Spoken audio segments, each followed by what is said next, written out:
There we go. Okay, and then let me hit the mute, and then we'll get it started. Hey everybody, happy Wednesday. We're back again. Me and my amazing friend that does this call with me every single day. She's like a sister to me, and we do this call every Wednesday just to come on here really to share tips on what's work that we're working on, also things that we know that can help you be disruptive in your business. And it's 2023 for anybody who's watching it live and anybody who's watching a recording. Hey, whatever year it is, it's the beginning of the year or the beginning of the time that you started your business. And these tips can help you be successful. And so Michelle had a great idea. So I'm actually going to pass it over to my great friend and let her start this call off. And then I got some tips I believe that can help out everybody. We're going to have like a conversation today. It's just kind of like a conversation with everybody. Just kind of let's talk and let's see how we can help y'all have success going into the new year and also starting your journey. Awesome. Thanks, Ant. Good morning, everybody. So last week we talked about body language and posture and how that impacts our confidence and how people perceive us. And I gave you each the challenge last week to go out and practice that, showing up at the same location one time in your comfies and with withdrawn, low energy, down posture and body language, and then to return to that same location a little while later, put together, wear an outfit that feels great to you. Go in with confidence, with a smile on your face, with your shoulders up and your head held high. Smile at people. And I want to see if there's anybody who did that challenge last week who would feel inclined to share with us. What was your experience? How did that affect you, for starters? And then how did people perceive you in that process? So I want to give you guys just a second, throw your hand up, unmute, whatever you want to do, if you would like to share with us what that experience was like for you last week, because, it's one thing to talk about it and to share suggestions and how do we do this, but, to actually put it into practice and to see, oh, I thought maybe it was going to go like this, but this is how it really went. It's the real life application of it that's really what matters. So is there anybody who's on today who did that, who wants to share with us briefly this morning? I feel like we need some Jeopardy music. Marlene, go ahead and unmute, sweet lady. I didn't do it intentionally. Okay. It just happened that I went into the same place twice in one day. Okay. The first time I went in, I was kind of, oh God, I hope nobody sees me. I hope nobody, and I wasn't even thinking about this, but I went in thinking, if anybody sees me, if I meet anybody that I know, I'm going to die. Because I had just run in quick and I was in grubbies and it was just an in and out. And so because I didn't want to see anybody, I was holding my head down and just kind of charging through the store, grabbing what I needed, going out quick. Happened that the cashier at the store is someone that I know. And she kind of, chatted very casually with me as she rang it through and I left. Well, later that day, I went back in to pick something up. But I was on my way to a meeting and I was dressed differently and I felt differently because I was, headed out and I was picking up something and I went in and I went through the same cashier. And she looked at me and she said, oh, she says, I'm so relieved. She says, I was worried about you this morning. Oh, because you didn't look well. And she said, now I see you were just in a hurry this morning, she said. And I was kind of like, well, yeah, okay. But definitely can play a big part in how you appear and how you feel. And in the morning, I was in a hurry. I didn't want to talk to her because I looked like a bag of hammers. And yeah, and in the afternoon was an entirely different feeling. I felt different. I was perceived differently. So yeah. Yes, absolutely. Thank you for sharing that. And I feel like there's something in that you mentioned, Marlene, that's important. And it was, you were dressed a certain way because you were headed someplace on purpose. There was intention behind how you were dressed.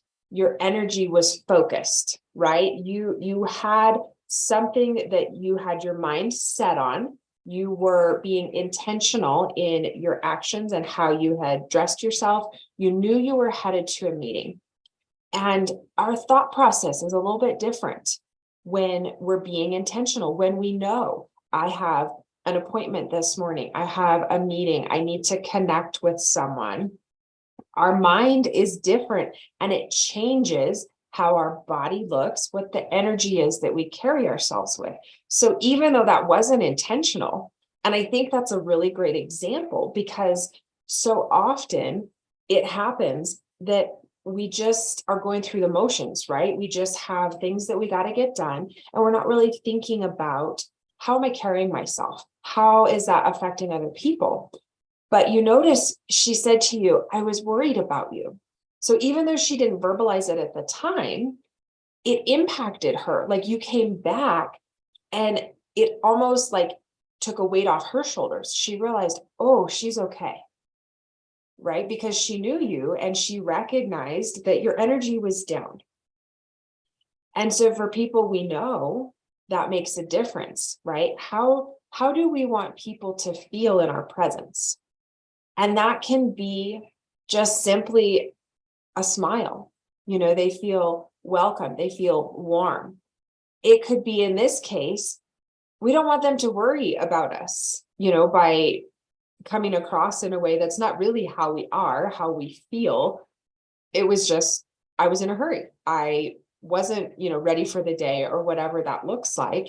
And so by that shift, that you're aware of the fact that in the morning, there wasn't necessarily intentionality in how you were showing up. It was just hurried and I'm just on a mission. I just got to get it done. In a self-focused kind of way, not selfishly, but you know, you just had something that you had to get done and you weren't ready to show up for the world, right? And then you shifted with your energy to a focused intention. You had some place to be, right? And that changed everything. It changed the way you felt. It changed the way she perceived you and the message that you send without using a single word. So thank you, Marlene, for sharing that with us. I think we do that when we're on these calls too. Mm-hmm. We sit up straighter. We smile more. When our camera's on, when we're about to share, when we, you know, it's because we want to be clear, we want to be seen, we want to be understood. And so you think about it and your presence is more important. Yes, absolutely. Thank you so much for sharing that with us, Marlene. And that kind of goes right into what you're talking about with, you know, what are we doing to grow and how are we being intentional? So I'm going to hand it back over to you so that you can chat with us about those things, because, you know, as we're starting into the new year with new goals and objectives, things that we're pursuing, if we go about it with a haphazard approach, we're likely going to get haphazard results. But if we go about it with intentionality, where we decide I'm showing up, we decide I'm getting this done in my business today, or I'm intentionally working on this thing, that's where focused, organized progress starts to happen. And maybe that focus, organized progress happens in the midst of sheer chaos, right? I've got some physical, like in my physical space with my studio right now, where it's going to have to get a whole lot more chaotic. Like it's already, in the midst of transition with Christmas and new set build outs and all of that. So it's chaos and it doesn't feel focused. But I'm at a place where I'm like, okay, my intention is the end game, the end result, the organization, the growth, get everything cleaned up and honed in. But it's chaos right now. And so I want to hear from you about how do you bring that focus in? How do you identify those things, those steps to go from haphazard and chaos to focused, intentional growth?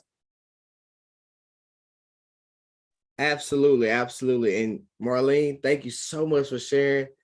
And it really, at first I was going to go straight into tips, and I thought about something. Joshua chapter 1, verse 9 said, "This is my command, be strong and courageous. Do not be afraid or discouraged, for the Lord your God is with you wherever you go."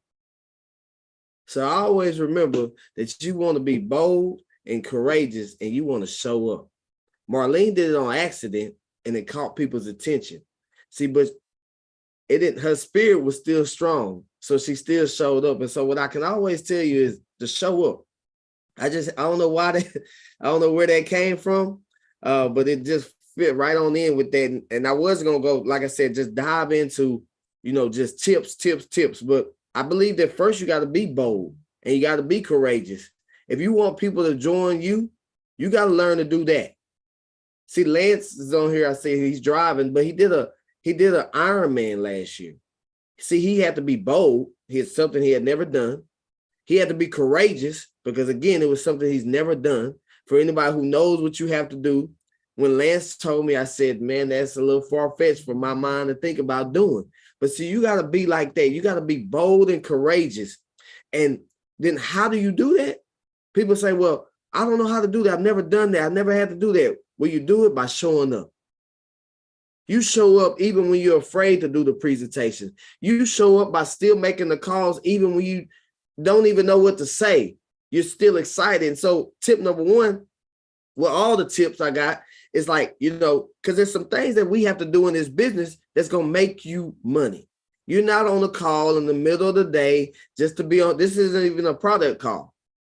So, but you're on here because you want to make some money, or you want to build a business, or you want to do something for your organization or the people you love and care about. So you have to invite people, you guys. You have to learn how to invite. People say, well, I don't know what to say. Well, a great mentor of mine, a good friend of mine said, you want to keep it short and sweet. If you find yourself trying to explain the products, trying to explain the opportunity on the phone, then you were talking too much. I should be able to call Melissa and say, hey, Melissa, I don't know what you got going on, but I've been introduced to something. I want you to take a look at it. I don't know if it's for you, but I just need your honest opinion at the end. That's one way. There's so many different ways. You don't have to be people always say, well, they got this, that I got this script. I don't have a script.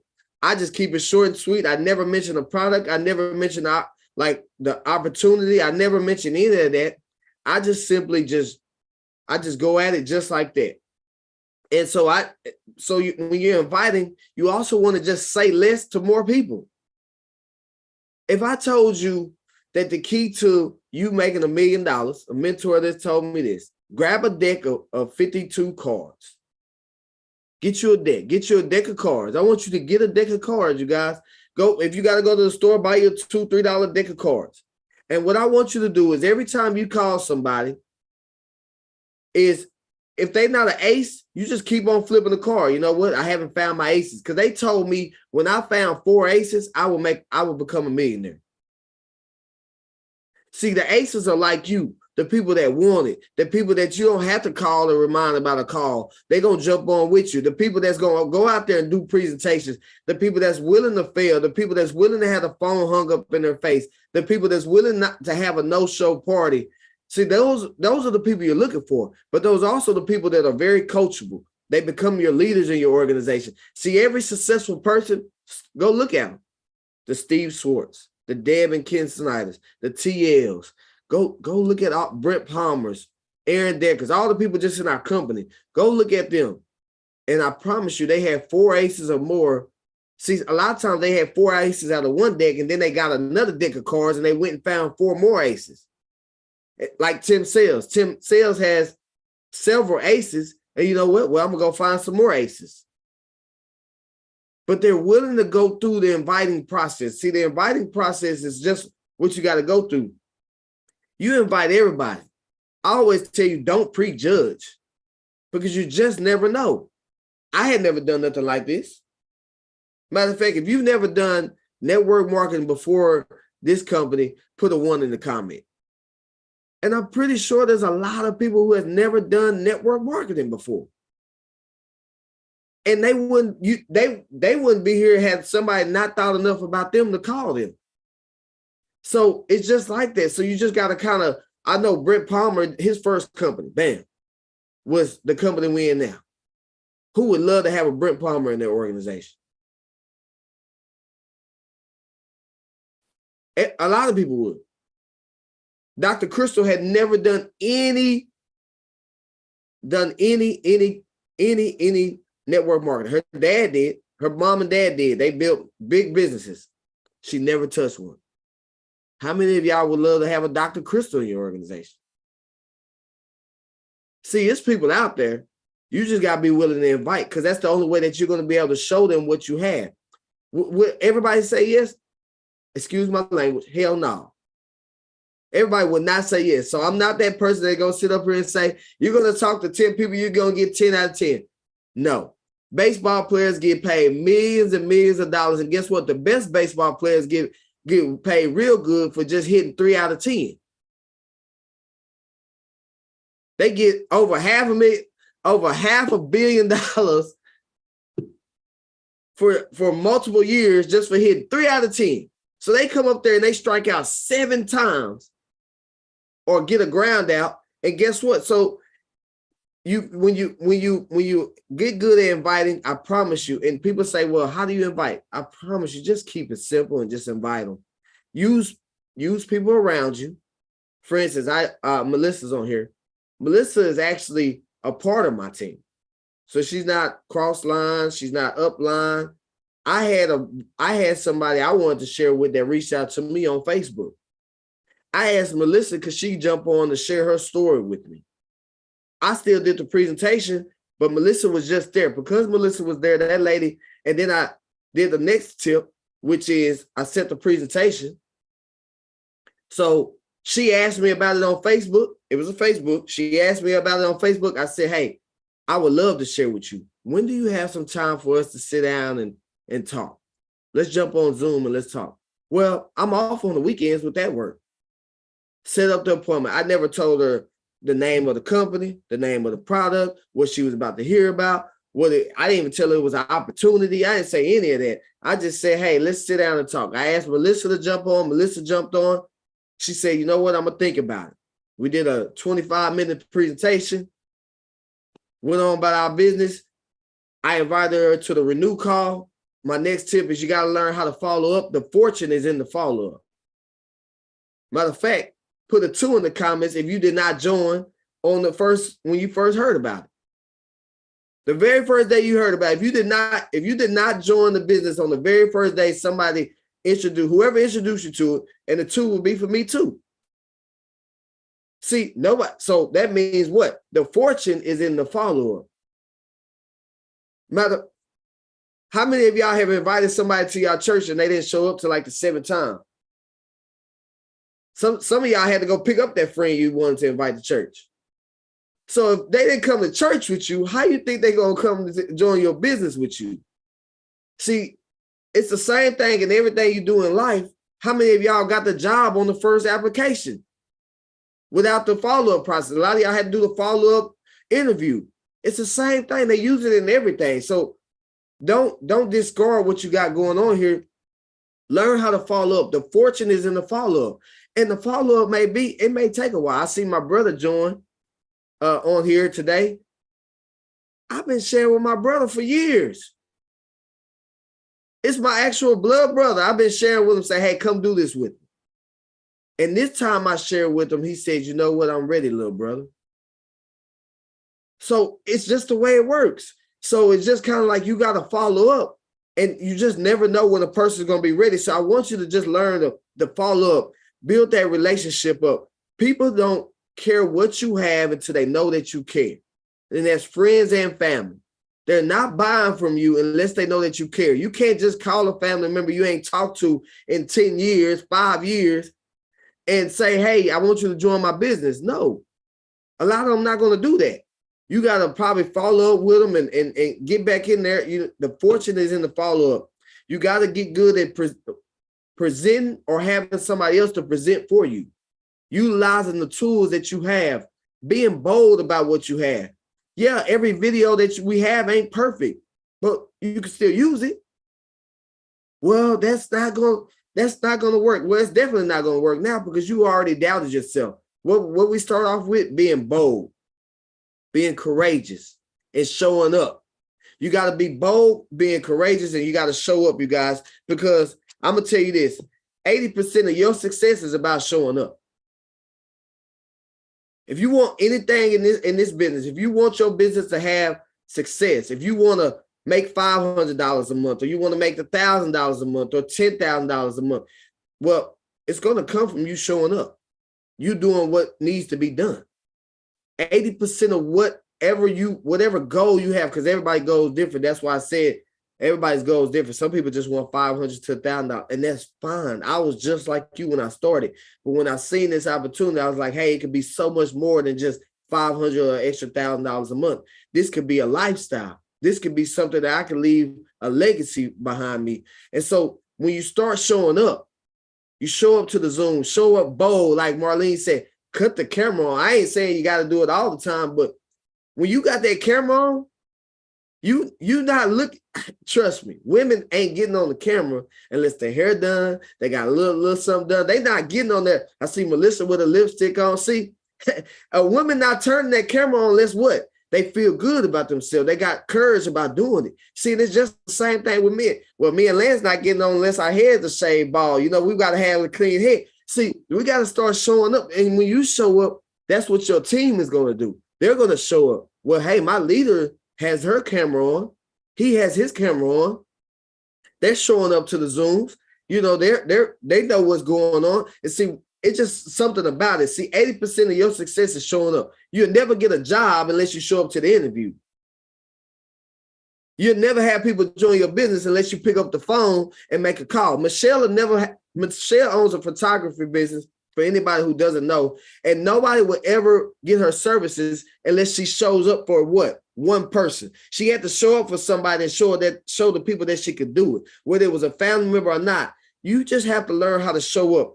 You know, results are only going to happen when you show up. That's a fact. Nobody's ever going to join your business unless you show up. And how do you show up? By inviting somebody to come hear about what?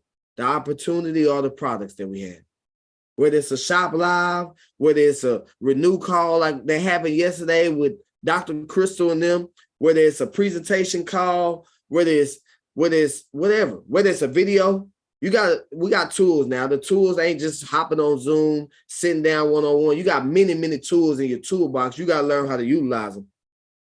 And I also know this, your teams can't be built on their own. So a lot of people say, well, I can do this. Well, you can, but you can't do it by yourself. You can't do it by yourself. You show me one person who's making a lot of money in this industry that just did it by themselves. And they probably lied to you. They probably just was one of those advertisements to get you to click on them, what they call them, clickbait. They just got you to click on them. See, it takes all of that. And so that's my tips, you guys. And it actually went hand in hand. I didn't know I was going to dive into that, being bold, being strong, and being courageous. But also remember just what's in the Bible. The Bible said in Joshua chapter 1, verse 9, it said, "This is my command. Be strong and courageous. Do not be afraid or discouraged. For the Lord your God is with you wherever you go. So that's what I end off with. I hope y'all got some value from it. Michelle, did you have something else you wanted to share? And I don't even know where that came from. I just wanted to share it. It actually just hit me on that scripture right there. So I just had a beautiful and perfect way to end it. Go out this week, be bold, be courageous, be intentional in how you show up. We appreciate you guys. Thank you so much for being consistent and joining us every week. We love seeing your faces. Thank you. Have a great and blessed Wednesday. Love you guys. Awesome training. Thank you, guys. Thank you. Thanks, Ann. Thanks